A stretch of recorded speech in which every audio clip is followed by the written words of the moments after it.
Bonjour Nancy, je te remercie de nous laisser rentrer un petit peu dans ton intimité. Cette vidéo consiste un petit peu aussi les aidants proches, enfin principalement les aidants proches.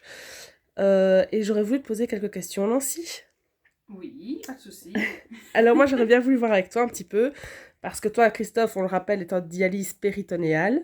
Et toi, personnellement, en tant qu'aidant proche dans ce cadre-ci, qu'est-ce que tu fais pour aider Christophe? Alors, pour l'aider, il faut savoir que Christophe, déjà à la base, aime bien de pouvoir gérer un peu sa petite popote lui-même, que ce soit pour la dialyse ou même pour autre chose. Mais j'essaye quand même de participer, ne serait-ce que, par exemple, déjà, c'est moi qui réceptionne à chaque fois toute la marchandise quand on reçoit une fois par mois les colis. On monte tout ce qui est boîte, etc. de dialyse. Donc ça, on a pu le voir l'autre fois avec Christophe avec son Oui, transpalette, on hein. avait montré donc ça avec soit le monte-charge, ou alors quand on ne sait pas, bah voilà, on se fait des biscottos dans les escaliers pour monter toutes les poches qui sont assez lourdes, hein, il faut savoir. Et sinon, ce que je fais aussi, c'est que bah, tous les soirs, avant qu'il aille dormir, on va dire une heure ou deux avant, j'ouvre tout ce qui est caisse de poches de dialyse, j'allume sa machine pour faire chauffer les poches. Son petit matériel, lui, il est déjà à proximité dans les tiroirs, donc ça, tout est bien rangé, donc ça, c'est lui qui s'occupe un peu de tout ça. Mais sinon, quand il y a des examens à faire à l'hôpital ou quoi, bah, j'essaye le plus possible d'aller avec lui, évidemment, parce que j'aime bien d'entendre ce que les médecins ont à dire. Mais c'est vrai que ces derniers temps, vu que tout se passe bien, j'ai l'impression que c'est devenu une routine, on va dire, et que je n'ai plus spécialement besoin d'être là à chaque fois, parce que Christophe est quelqu'un qui, voilà, comme je dis, il aime bien gérer ses petits trucs lui-même aussi.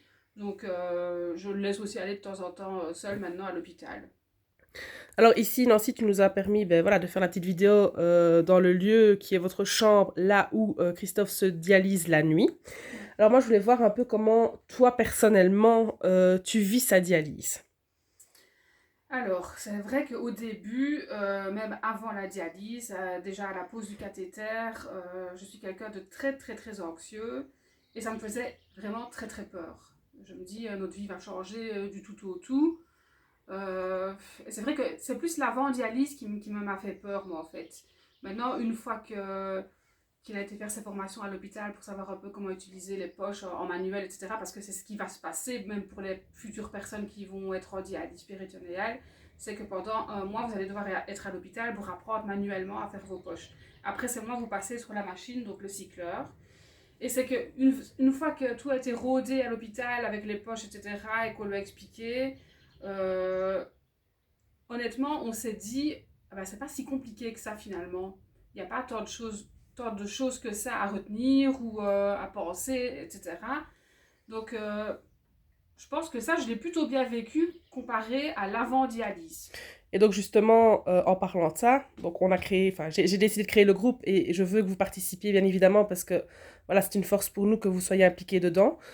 Mais justement, est-ce que, je voulais avoir ton avis tant qu'on y est, il y aurait eu un groupe comme ceci auparavant, est-ce que ça t'aurait peut-être moins stressé avant ou pas? Ah, certainement. Oui, parce que c'est vrai que j'avais quand même cherché sur Internet et tout ça, un petit peu, euh, entre guillemets, pas chercher de l'aide, mais avoir un petit peu des réponses. Et c'est vrai que j'ai pas trouvé grand-chose. Alors Nancy, j'ai une dernière petite question pour toi et qui je pense peut être super importante aussi pour toutes les personnes qui vont débuter la dialyse péritonéale.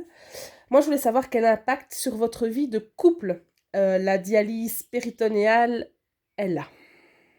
Alors, c'est vrai qu'avec la dialyse péritonéale, ben nous, Christophe fait ses dialyses dans la chambre. Donc c'est vrai que la chambre n'est plus vraiment un lieu, on va dire, propice au câlin ou des choses ainsi. Donc c'est vrai que c'est un peu compliqué. Ben, maintenant ça va, mais au début c'est vrai que, on va dire la première année, c'était dur de se dire que voilà, on rentrait, on n'est plus vraiment dans son petit cocon parce que c'est la chambre, voilà, la machine est là et il faut bien s'adapter à elle, quoi. Mais voilà, quand on a besoin de faire des... Mais voilà, dans les moments plus intimes, quand on a besoin voilà, de câlins, de tendresse et tout ça, c'est vrai qu'on essaye de trouver d'autres lieux qu'ici, on va dire. Parce que voilà, c'est vrai que c'est pas gai de se dire que la machine est à côté de nous et que voilà, on se fait un petit cocon ailleurs et voilà, on fait comme on peut. Ben écoute, je te remercie beaucoup pour toutes ces informations qui viennent vraiment du cœur Et au final, il y a que ça de vrai parce qu'au moins vous êtes dans la situation et c'est très bien que ce soit des personnes comme toi qui vivent dedans, qui nous l'expliquent. Je te remercie beaucoup, Nancy. Bah, un grand merci à toi aussi.